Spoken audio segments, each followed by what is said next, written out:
will tell me how are we doing on time? Yeah, we got it till 12:45. So, we got another 17 minutes. We're gonna get through our questions. Yeah, I wrote it down, I didn't recall. Bless your heart.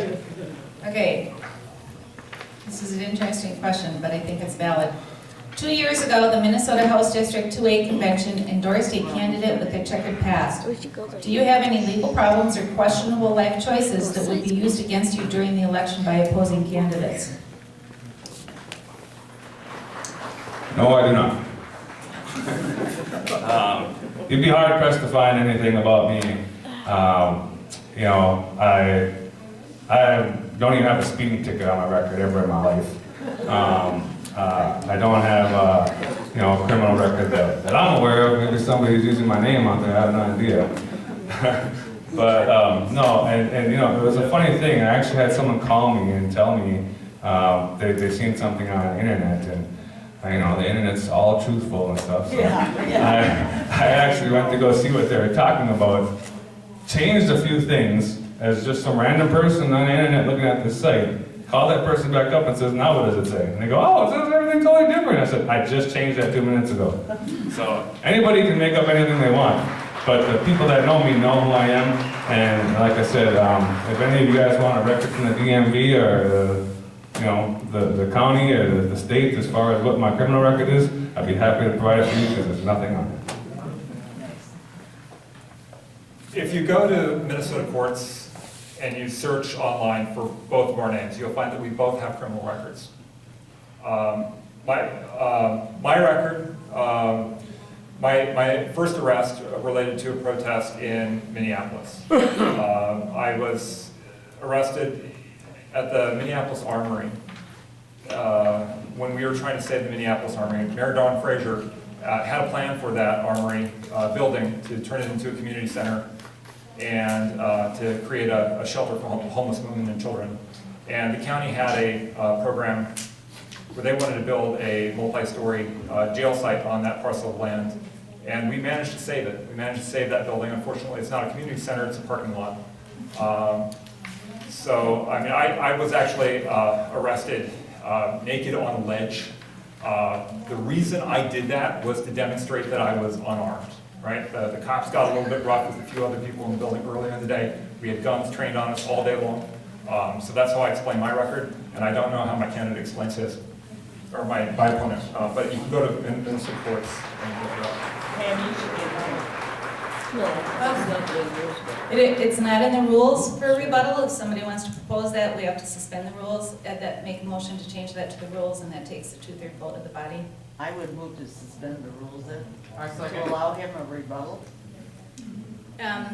Length of time for the rebuttal? We have a motion to suspend the rules to allow candidate a rebuttal since his name was brought up in this candidate's speech. It's not in our rules. We have a motion to suspend the rules. How long for the rebuttal? 1 minute. 1 minute for the rebuttal. Is there a second on that motion? Second. We need 2/3 of the body to suspend the rules to allow this 1 minute conversation. So all in favor say aye. Aye. Opposed? Nay. Nay. Okay, motion carries.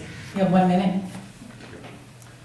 Like I said when I spoke, if I do have something out there, I'm unaware of it.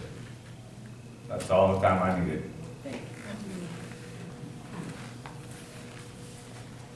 Who goes first next time? You do. Okay. What is your stance on climate fee and dividend as a national solution to reduce carbon in our atmosphere?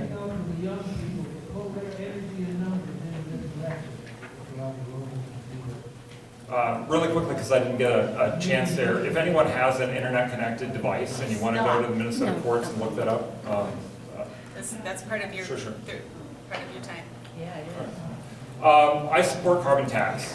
Absolutely, we can tax the bad and change human behavior.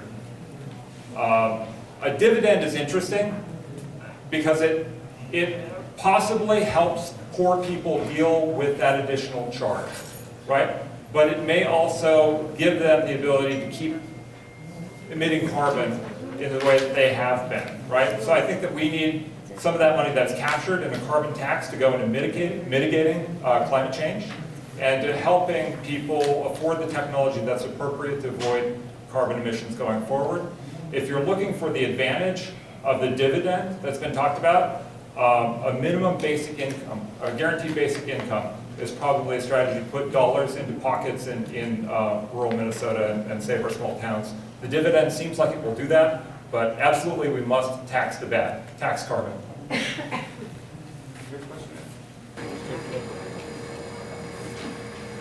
I would support a ban on military-style assault weapons, whether that's here in the state of Minnesota or I would lobby for that. In fact, I have lobbied for that in the past, and I have lobbied along with Moms Command Action and every town for against the concealed carry reciprocity laws.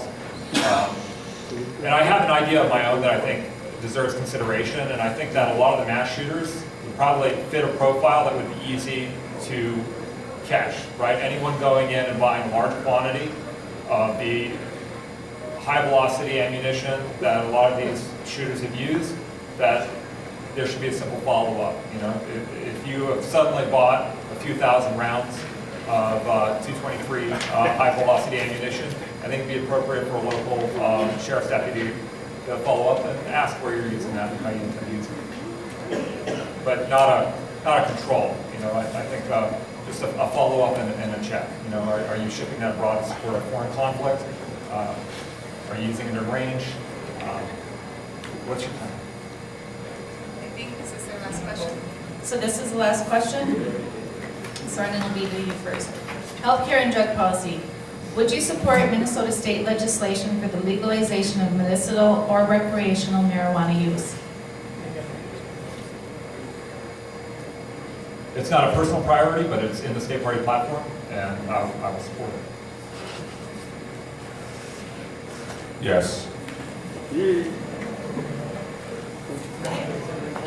Yeah, time's up, so thank you. Thank you. We're gonna have our-